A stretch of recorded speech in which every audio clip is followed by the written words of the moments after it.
Hello and नमस्ते सम्पूर्ण YouTube channel हेरेर बसिरहनुभएका साथीहरूलाई। आज म धेरै दिन पछाडि तपाईँको माझमा अबका दिनहरूमा यस्तै नयाँ भिडियोहरू लिएर आउनेछु। कृपया तपाईँहरू यस च्यानलमा नयाँ हुनुहुन्छ भने यस च्यानललाई सेयर, सब्सक्राइब गर्न नबिर्सनुहोला। र आजको भिडियो विशेष गरेर माध्यमिक तहको लाइसेन्सको तयारी गरिरहनुभएका सम्पूर्ण साथीहरूका लागि विशेष हुनेछ। र माध्यमिक तहको लाइसेन्सका लागि मात्रै नभएर विभिन्न आयोगले सोध्ने शिक्षक सेवा आयोगका सम्पूर्ण इक्जामहरू, माध्यमिक लाइसेन्सको तयारी गरिरहनुभएका साथीहरू र त्यसै गरेर निम्न माध्यमिक तहको लाइसेन्सको तयारी गरेर बसिरहनुभएका साथीहरूका लागि यो भिडियो अति महत्त्वपूर्ण हुनेछ र यो च्यानल नै महत्त्वपूर्ण हुनेछ। कृपया रेगुलर हेर्नका लागि र यस्तै फ्री सेवा दिनका लागि यो च्यानललाई सेयर एन्ड सब्सक्राइब गर्न नबिर्सनुहोला।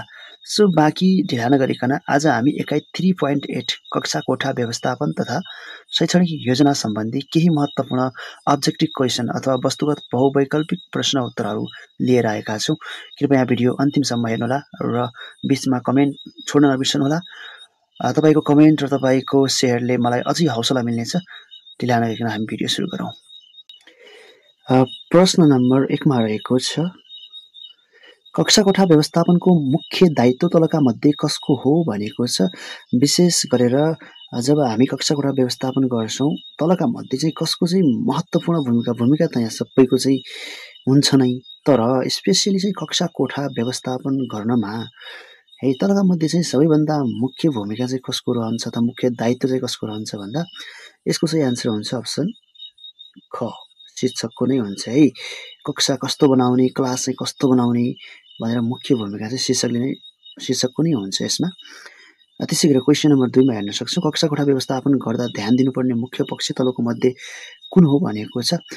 सबैभन्दा हामीलाई भनौँ न कक्षा कोठा एकदमै व्यवस्थापन गर्नका लागि आवश्यक पर्ने तलको मध्ये स्रोत चाहिँ कुन हो, कुन पक्षलाई हामीले सबैभन्दा बढी ध्यान दिनुपर्छ त भन्दा यसको सही उत्तर अप्सन क, सिकाइ वातावरणलाई चाहिँ ध्यान दिनुपर्ने हुन्छ। र त्यसै गरेर क्वेसन नम्बर 3 लाई हामी हेर्न सक्छौँ, कक्षा कोठा व्यवस्थापन अन्तर्गत शिक्षकले गर्ने मुख्य बाध्य व्यवस्थापन चाहिँ कुन हो भनेको छ। जब चाहिँ कक्षा कोठा हामी व्यवस्थापन गर्छौँ यो टाइममा चाहिँ शिक्षकले चाहिँ विशेष गरेर कसलाई चाहिँ बढी व्यवस्थापन गर्दछ त भन्दा यसको सही एन्सर हुन्छ मनोवैज्ञानिक पक्ष है।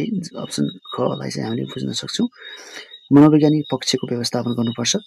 त्यसै गरेर क्वेसन नम्बर 4, कक्षा कोठा व्यवस्थापनमा तलको मध्ये कुन पक्षलाई ध्यान दिनुपर्दछ भनेको चाहिँ सबभन्दा बढी चाहिँ ध्यान दिनुपर्ने पक्ष चाहिँ के हो त भन्दा यसको सही एन्सर हुन्छ अप्सन ग है। हामीले विद्यार्थीलाई फोकस गर्ने हो नि, विद्यार्थीलाई चाहिँ कक्षा कोठा व्यवस्थापन गर्दाखेरि है विद्यार्थीलाई चाहिँ मध्यनजर पारेर अथवा विद्यार्थीलाई माध्यम बनाएर है सहजताको रूपमा चाहिँ उनीहरूलाई लिएर हामीले कक्षा कोठा व्यवस्थापन गर्नुपर्ने हुन्छ। र त्यसै गरेर क्वेसन नम्बर 5 लाई हेर्न सक्छौँ, कक्षा कोठा व्यवस्थापन गर्दा शिक्षक कक्षा कोठामा हिटुल गर्न सक्ने अवस्थाको हुनुपर्दछ, यो भनाइ तलको मध्ये कुन अन्तर्गत पर्दछ त भन्दा यसको सही एन्सर हुन्छ अप्सन ख, स्थानको चाहिँ प्रयोग हुनुपर्दछ।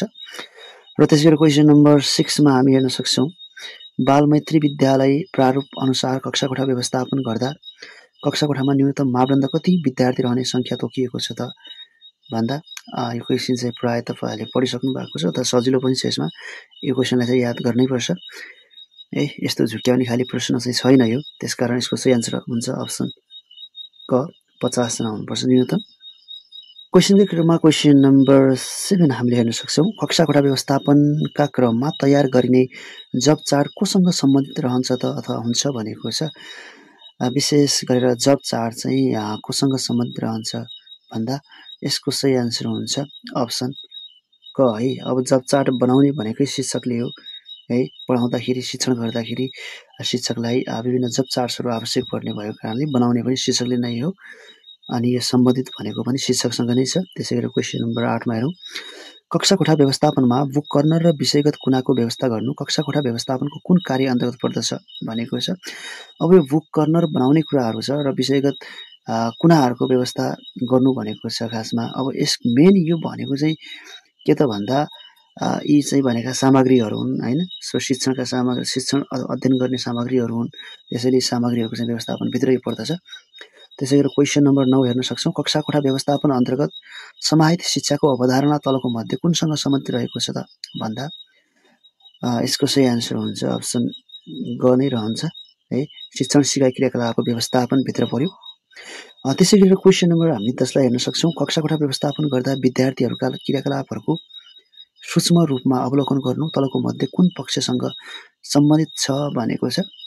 जब कक्षा कोठा व्यवस्थापन गर्दा विद्यार्थीका विभिन्न क्रियाकलापहरूलाई हामीले अवलोकन गर्छौं अथवा उनीहरूको चाहिँ इभालुएसन गर्छौं है, अब्जर्भेसन गर्छौं, त्यो समयमा तलको मध्ये कुन पक्षमा चाहिँ सबभन्दा बढी चाहिँ हामीले ध्यान दिनुपर्ने हुन्छ त भन्दा यसको सही आन्सर हुन्छ अप्सन ग है। मनोवैज्ञानिक पक्षहरूमा चाहिँ बढी ध्यान दिनुपर्ने हुन्छ। र त्यसै गरेर क्वेसन नम्बर 11 लाई हामी हेर्न सक्छौं। कक्षा कोठाको व्यवस्थापनको विशेषता तलको मध्ये कुन हो त भन्दा मेन विशेषता चाहिँ कुन हो त भन्दा यसको सही आन्सर हुन्छ अनुकूल सिकाइ वातावरण सृजना पनि हो। कक्षा कोठा सजावट सिकाइ अनुकूल पनि हुनुपर्छ र सिकारु मैत्री सिकाइ पनि हुनुपर्छ। यसको सही आन्सर हुन्छ अप्सन ग, माथिका सबै मिल्छन् यसमा। र त्यसै गरेर this is the last question for you and last question is कक्षा कोठा व्यवस्थापन गर्दा शैक्षिक सामग्रीको समुचित व्यवस्थापन गरी प्रदर्शन गर्न तलको मध्ये कुन पक्ष चाहिँ आवश्यक हुन्छ त है भन्दा यसको सही आन्सर हुन्छ अप्सन ख, स्थानको चाहिँ बढी महत्त्वपूर्ण भूमिका रहन्छ। ओके, सो आजको प्रश्नहरू के कस्तो लाग्यो कृपया कमेन्टमा जानकारी गराउनु होला र बाँकी हामी नेक्स्ट यसै टपिकबाट हामी बाँकी पार्ट 2 लिएर आउनेछौँ। कम्तीमा यो टपिकबाट हामीले अथवा कक्षा कोठा व्यवस्थापन तथा शैक्षणिक योजना भन्ने टपिकबाट एकाइबाट हामीले कम्तीमा 100-200 प्रश्नहरू लिएर आउनेछु। यसका लागि तपाईले भिडियो हेर्दै गर्नुहोला र नयाँ हुनुहुन्छ भने च्यानललाई सब्स्क्राइब गर्दै गर्नुहोला र बाँकी हामी अर्को भिडियोमा भेट्नेछौँ।